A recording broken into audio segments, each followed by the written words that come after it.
तो यहाँ पे सैमसंग की जो है इन्वर्टर फ्रिज की पीसीबी है और मैं इसको ऑन कर दिया हूँ।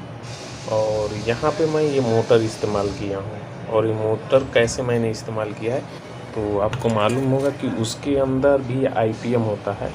तो उसकी जो 3 कनेक्शन होते हैं, 1 और 2 और 3, ये मैंने निकाल करके बाहर कर लिया है और उसी का मैं यहाँ पे इस्तेमाल कर रहा हूँ। तो इसका किस लिए मैं कर रहा हूँ कि कोई भी कंप्रेसर हो, कोई भी सर्किट हो, तो जब भी स्टार्ट होती है तो इसको रोटेट करने की कोशिश करती है।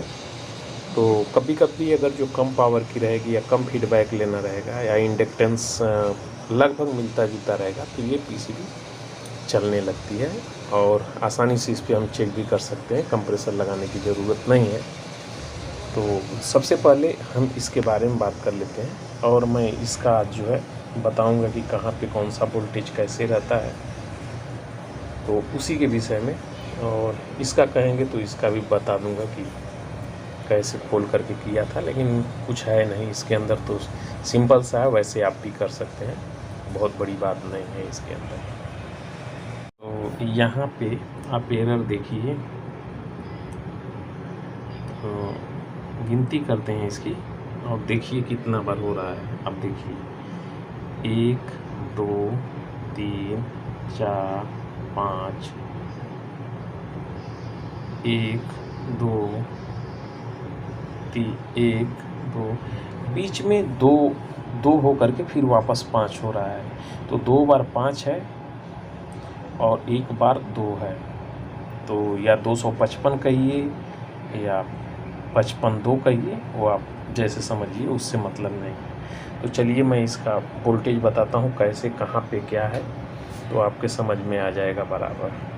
तो उससे पहले ये भी आप देख लीजिए, मैंने यहाँ पे कनेक्शन कर दिया है और ये चल रहा है और इसमें से एक साउंड आ रही होगी, जब भी फ्रीक्वेंसी ज़्यादा रहती है तो एक आवाज़ आती है, वो सुन करके वैसी आवाज़ इसमें आ रही है। लेकिन हमारा तो मेन मकसद जो है चेक करने का, तो हमने चेक कर लिया। और इससे अगर ये हमारा रोटेट कर जाता है, पहले ये रोटेट नहीं करेगा, थोड़ा ऐसे ऐसे करेगा और फिर सन करके चल के भले रुक जावे, एक तरफ बार बार एक तरफ चल के अगर रुकता है तो भी आप समझ लीजिएगा कि आपकी सर्किट ओके हो चुकी है, उसमें ज़्यादा परेशान होने की ज़रूरत नहीं है। तो चलिए इसको मैं बंद करता हूँ और आपको वोल्टेज बताते जाता हूँ। तो वोल्टेज बताने से अच्छा है कि पहले मैं चेक भी करते जाता हूँ, क्योंकि कई लोग ने ऐसा बोला था कि आप चेक करके बताइए, तो चेक करके मैं बताते जाता हूँ और क्या है वो चीज़ वो भी साथ में दिखाते जाता हूँ। तो जो वोल्टेज यहाँ पे बनता है, मैं कई वीडियो में बता चुका हूँ, इस टाइप की पीसीबी में, इसमें ये दूसरी पीसीबी है, तो उसके चक्कर में मत पड़िए, काम वैसे ही कराना है। यहाँ पे ये जो वोल्टेज जो बनता है, इस वोल्टेज को कम से कम आपका ये वोल्टेज जो है 2.5 वोल्टेज के करीब होना चाहिए। वही कम से कम नहीं, ये अगर जो 1.25 वोल्ट करीब रहता है, 1.7 भी रहता है तब भी चलेगा, ऐसा नहीं है। 0 मतलब वोल्टेज कम नहीं होना चाहिए, 1 वोल्ट से कम नहीं होना चाहिए, नहीं तो नहीं चलेगा, फिर तब एक अलग समस्या खड़ी होगी और उस समय आपका एरर 2 दिखाई दे रहा था वो आना शुरू हो जाएगा। तो मैं आपको दिखाता हूँ, पहले इसका मैं वोल्टेज चेक करता हूँ, डीसी वोल्टेज। तो यहाँ पे जो है, यहाँ पे देखिए ग्राउंड तो हमारा डायरेक्ट ऑलरेडी पीसीबी पे ये रहेगा ही रहेगा माइक्रो कंट्रोलर तक। उसी ग्राउंड से ये हमारा जो प्लस सप्लाई है, यहाँ से देखिए यहाँ पे आई है, आईपीएम में गया है, यहीं से इसको डिवाइड किया गया है। तो यहाँ पे जो डायोड दिख रही है, ये एक्चुअली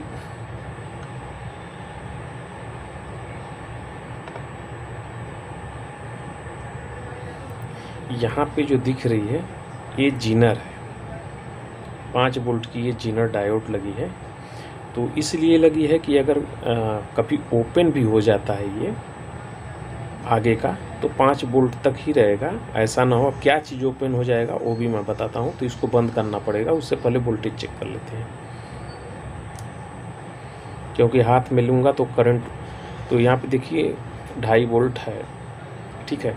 दूसरा चीज़ ये आईसी पे ये जो तराजू जिसे बोलते हैं, इसे भी आपको देखना पड़ेगा इस पिन पे कि कौन सी पिन पे ज़्यादा है। तो यहाँ पे 2 पिन को एक ही साथ में कनेक्ट कर दिया गया है, मतलब कि ये ज़्यादा ही रहेगा, वैसे ही यहाँ पे है। तो यहाँ पे जो इसकी टैली की गई है ये यहाँ से की गई है, इस पे जैसे लोड रहेगा तो यहाँ पे एक वोल्टेज क्रिएट होगा, ये आपको मालूम है। इसको भी मैं करके एक अलग से मोटर पे जब तक इसको चला के नहीं दिखाऊंगा तब तक कुछ लोग को समझ में नहीं आएगा। तो इसके चलाऊंगा, मोटर पे लोड दूंगा, ऑटोमेटिक बंद हो जाएगा, जैसे ही लोड छोड़ देंगे फिर वापस चालू हो जाएगा। तो वो तो बात की बात है। चलिए ये वाला आ गया, अगर ओवरलोड होगा तब भी ये बंद कर देगी, लेकिन ये सबसे पहले ये डिसाइड करता है कि चलने देना है या नहीं। तो क्या चीज़ है वो मैं अभी दिखा देता हूँ आपको, इसको बंद हो जाने दीजिए।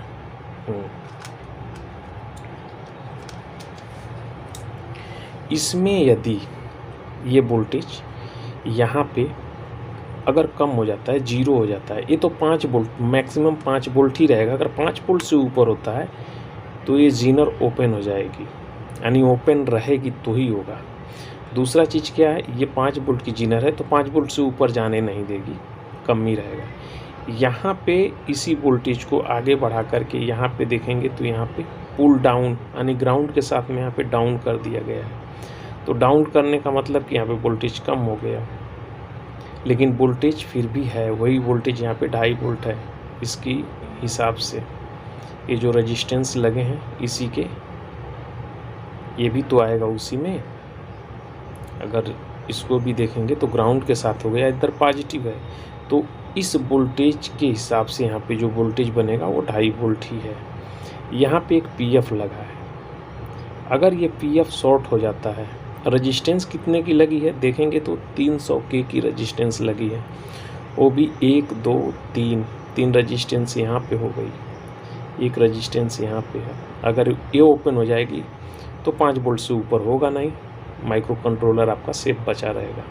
लेकिन इसके अंदर इतना करंट भी नहीं है कि ये जला देवे, लेकिन सेफ्टी के लिए अगर इस बोर्ड में सीलन थोड़ी सी भी आ गई, सीलन यानी आपके हल्के से भीगे हाथ जो रहते हैं वो करीब करीब आपको 2K 3K के रेजिस्टेंस शो करने लगते हैं।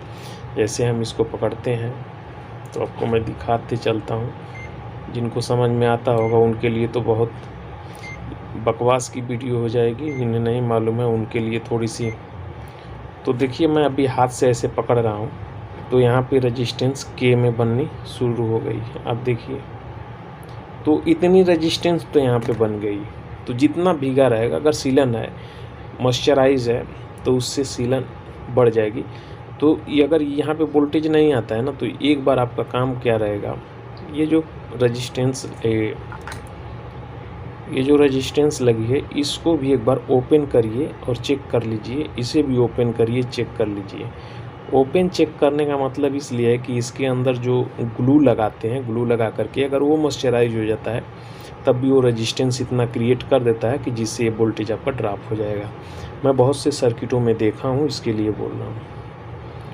तो ये आपको देखना पड़ेगा, और ये तो मालूम है आपको, और इसको भी मैं करके दिखाई दूंगा आपको। यहाँ पे देखिए दोनों की सप्लाई, यहाँ पे दोनों ट्रैक आए हैं।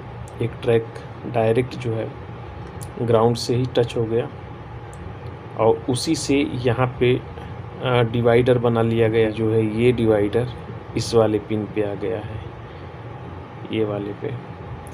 और इसमें जो ये आउट की जो पिन रहती है, यानी आउट की पिन ये है हमारी, इसी से निकाल करके यहाँ से इंटरनली ऐसे देखिए एक ट्रैक गया है जो माइक्रो कंट्रोलर पे आएगा। यहाँ पे अगर ये वोल्टेज भी नहीं रहेगा तो ड्रॉप हो जाएगी, यानी बंद हो जाएगा ये माइक्रो कंट्रोलर। तो सेफ्टी के हिसाब से तो बहुत है, अगर इसमें आ जाती है कुछ प्रॉब्लम तो ज़्यादातर यही होता है कि सीलन की वजह से बैठ जाता है। दूसरा आईपीएम है, आईपीएम अगर ख़राब हो गया तो आप कुछ नहीं कर सकते हैं, फिर नया ही लेना पड़ेगा, जैसे कि यहाँ पे है।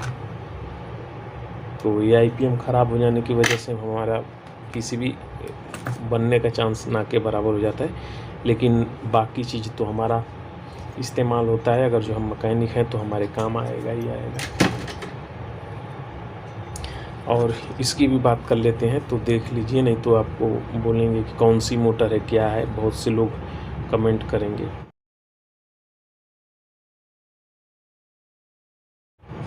तो ये मोटर वही है, डीसी की मोटर है, पैनासोनिक की थी, मैंने यहाँ से उखाड़ दिया।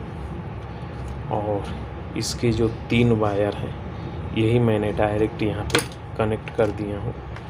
तो इतना हमारा काम चल जाता है कि हम चेक कर सकते हैं, इतना हमारा काम चल जा रहा है। और UVW जो टेस्टर लगाते हैं, जिससे लगा करके चेक करते हैं, तो लगाने की हमें कोई आवश्यकता नहीं लगती है।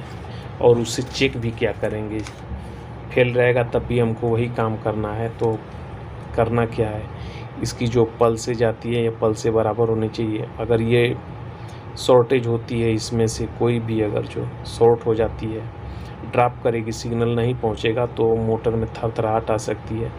ओवरलोड जाएगा तो ये बंद ही कर देगा। यही सब तो चेक करना है। और दूसरा करना क्या है, इस पीसीबी में एक चीज़ और है कि जितने भी रजिस्टेंस लगे होते हैं इस साइड के, ये वाले, तो ये रजिस्टेंस बहुत हाई मान के रहते हैं। और इस पे भी जो रजिस्टेंस इस्तेमाल की गई है वो भी हाई मान की रहती है। तो किसी नतीजे पे पहुंचने से पहले एक बार जो है रजिस्टेंस को ओपन करके निकाल करके बाहर चेक करना ज़रूरी है। और इसमें यदि आपका हाई साइड का है, अगर जो परफेक्ट है, आपने चेक कर लिया है कि इधर का सही है, फिर भी मोटर झटका दे करके या तुरंत बंद हो रही है, तो उसमें या तो आपकी मोटर ख़राब होगी, यानी कंप्रेसर ख़राब होगा, या फिर यह भी हो सकता है, ये छाया बहुत परेशान कर रही है मुझको, ये छाया, ये जो रिफ्लेक्ट आ रही है, ये चमक पीसीबी में थोड़ी ज़्यादा है इसके लिए। तो हाँ, तो मैं ये बोल रहा था कि इसमें जो अगर हाई साइड आपका सही है और इसके बाद भी कुछ प्रॉब्लम होता है, तो ये तो चेक करेंगे ही करेंगे। मैं UVW के टेस्टर की बात कर रहा हूँ। तो अभी देखिए मोटर भी चलने लगी, और ऐसा नहीं है, ये कुछ देर बाद स्पीड भी बढ़ाएगा। तो इतने से अपना काम चल जा रहा है। इस पीसीबी को चेक करने के लिए हमको ये इससे चेक कर सकते हैं। हाँ, अब रह गई बात कंप्रेसर की, तो जब भी ज़्यादा कंप्रेसर लगाएंगे तो उस समय हमारे लिए समस्या बनेगी। यहाँ पे वोल्टेज जो है, तो इसमें बदलाव करके हम कंप्रेसर की साइज़ को बड़ी छोटी कर सकते हैं। ये वाला जो रेजिस्टेंस होती है इसको, ठीक है, ये मिली ओम में है, तो इसको बदल करके या इसके ऊपर अलग से रेजिस्टेंस लगा देंगे तो इसकी रेजिस्टेंस जो है और कम हो जाएगी। समांतर में जब भी लगाएंगे तो कम हो जाएगी और वो मैच हो जाएगा।